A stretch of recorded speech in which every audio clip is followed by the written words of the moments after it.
আসসালামু আলাইকুম প্রিয় দর্শক, রিসেন্টলি আমি গত দুদিন আগে ভয়েস অফ আমেরিকা বাংলা এই পোর্টালে বাংলাদেশের নির্বাচন নিয়ে একটা জরিপ পেলাম।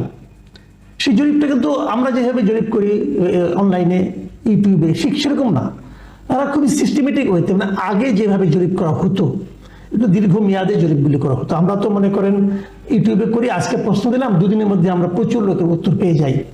ওনাদেরটা আগে যে প্রক্রিয়া জরিপগুলি করা হতো সেই প্রক্রিয়াটা আপনাদেরকে বলবো।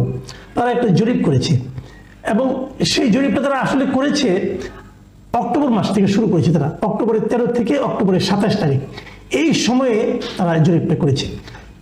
এই জরিপে অনেকগুলি প্রশ্ন ছিল যে এই সরকার দায়িত্ব নেওয়ার পর দেশের মানুষ কেমন আছে, এই সরকারকে নিয়ে দেশের নাগরিকরা কি ভাবছেন, এবং আরো আইন শৃঙ্খলা পরিস্থিতি কেমন আছে, কি মনে করে। তো এরকম অনেকগুলো প্রশ্ন ছিল এবং এখানে একটা প্রশ্ন ছিল যেটা নিয়ে আজকে আলোচনা করব, সেটা হলো তারা কত দ্রুত নির্বাচন চান।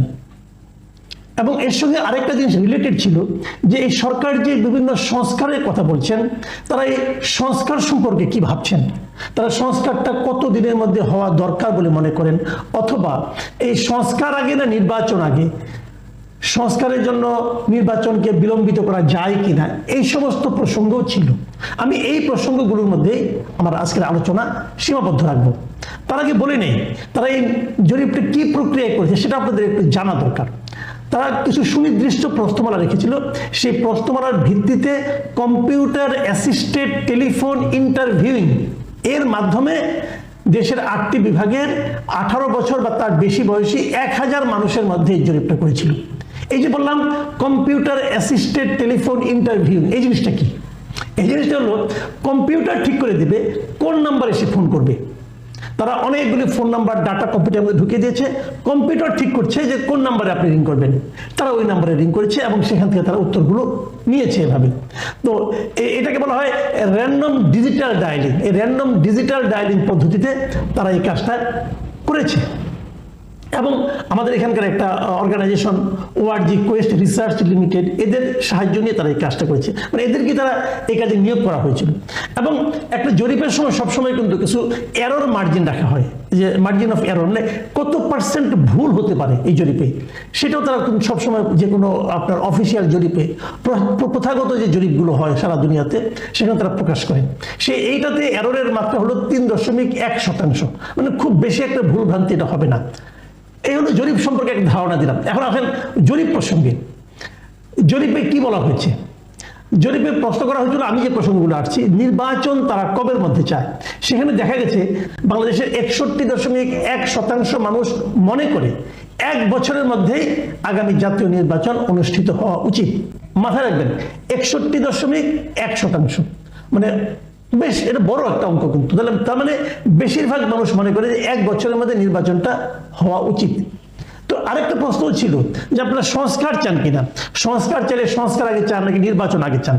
সেই প্রশ্নের জবাবে যারা দেখেছেন যে 65.9%, প্রায় 66%, এই মানুষ চান যে অন্তর্বর্তী সরকার যা যা সংস্কার করা প্রয়োজন মনে করবে তার সবগুলি করার পরেই নির্বাচন আয়োজন করা উচিত।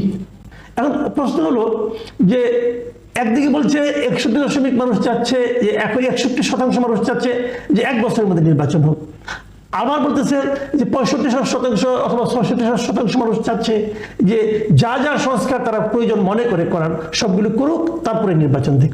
একটু কন্ট্রাডিক্টরি মনে হচ্ছে না? যে তাহলে বেশিরভাগ মানুষ নির্বাচনটা 1 বছরের মধ্যে চায়, আবার বেশিরভাগ মানুষ সবগুলি সংস্কারও করতে বলে এই সরকারকে। তাহলে কি হলো? তাহলে দাঁড়ালোটা কি? যেটা কি কন্ট্রাডিক্টরি, যেটা কি পরস্পর বিরোধী কথা? আমার কিন্তু তা মনে হয় না। আমার মনে হয় একেবারে মানুষ কি চায় এখান থেকে আপনি বুঝতে পারছেন। তারা চায় দুটো জিনিস একসঙ্গে, যে আমি সময়ও কম দিব কিন্তু আমি সংস্কারও সবগুলি করতে চাই। তার দেশের মানুষ সরকারকে তাগাদা দিচ্ছে যে 1 বছরেরও কম সময়ের মধ্যে যা যা সংস্কার আপনার করা দরকার করে ফেলুন, সংস্কারের সময় বেশি নিয়েন না, এবং এই সংস্কারগুলো আপনারাই করুন। ওই যে সরকারি দলের পরবর্তী যারা সরকার আসবে তাদের জন্য সংস্কার ফেলে রাখবেন, তারা এসে সংস্কার করবে, এটা না।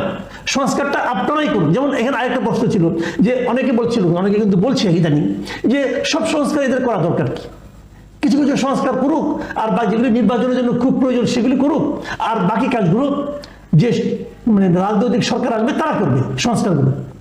এই মতবাদে কিন্তু আমিও একজন, আমিও কিন্তু বলেছিলাম যে সব সংস্কার আপনারা করে শেষ করতে পারবেন না, কিছু কিছু করেন, যেগুলো নির্বাচনের জন্য খুব জরুরি সেগুলি করুন, বাকিগুলো ওই সরকার যে আসবে তারা করবে।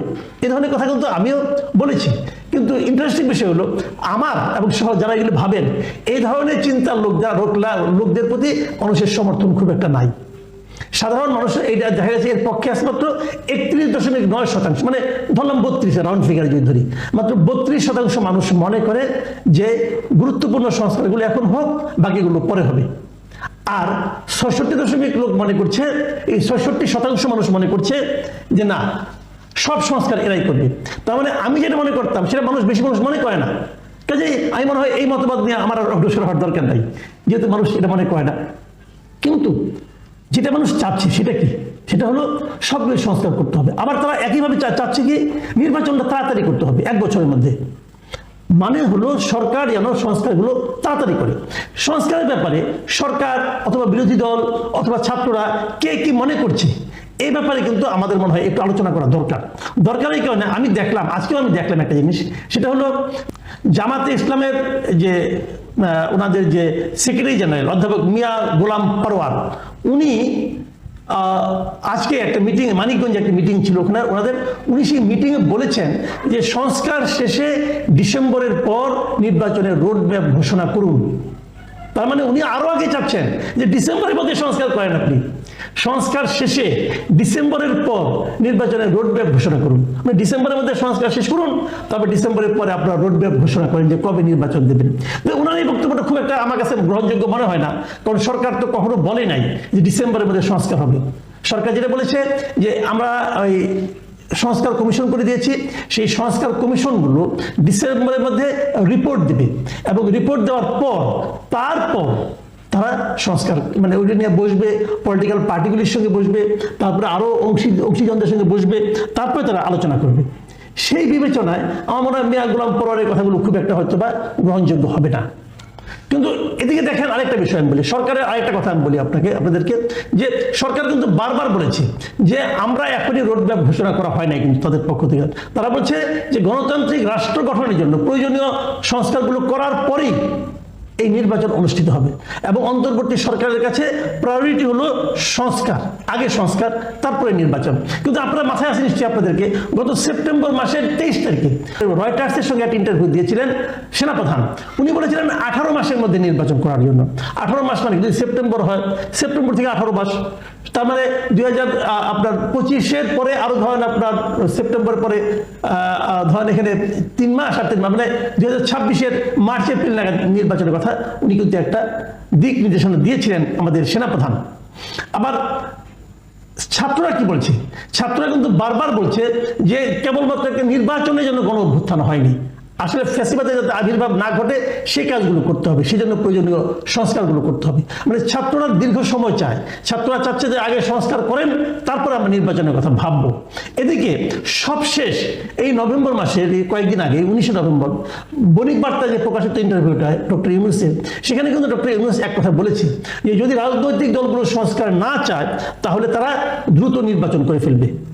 তার মানে ডক্টর ইউনূসের পক্ষে কিন্তু সবটাই সম্ভব, উনি সব দিকে আছেন। যদি আপনারা সংস্কার চান করব, সংস্কার না চান করবো না, এবং সংস্কার নিয়ে তারা হওয়ার কিছু নেই, সংস্কারের মতো করে হবে, নির্বাচনের মতো হবে। এবং আমি তো মনে করি উনি যে কথাটা বলেছেন তার প্রতিফলনও কিন্তু আমরা দেখতে পাচ্ছি কিভাবে উনি কিন্তু অলরেডি একটা নির্বাচন কমিশনকে কিন্তু গঠন করে ফেলেছেন। নির্বাচন কমিশন হয়ে গেছে একটা, আজকে শপথও নিয়েছে তারা। তার মানে নির্বাচনের জন্য এক ধরনের প্রস্তুতি শুরু হয়ে গেছে, হয়তো ওরা এখন ভোটার লিস্টগুলো ঠিকঠাক করবে। তার মানে সংস্কার যদি ডিসেম্বরে কমিশনগুলি রিপোর্ট দেয়, তারপর যদি 1 মাসের মধ্যে যদি রাজনৈতিক দলগুলির সঙ্গে 1-1.5 মাস লাগে, দেশের ধরেন ফেব্রুয়ারি পর্যন্ত লাগলো, তারপরে আরো 1 মাস লাগলো, মার্চে লাগলো, তা আমার হিসাবে এই বছর আগামী বছর 2025-এর মধ্যে নির্বাচন হয়ে যাবে আমার ধারণা। এবং এই নির্বাচনে আমি কোনো বাধা দেখি না। চাপ তো আছেই বিভিন্ন দলের, কিন্তু কেউ তো বলছে না যে বছরের মধ্যেই দাও, সবারই ধারণা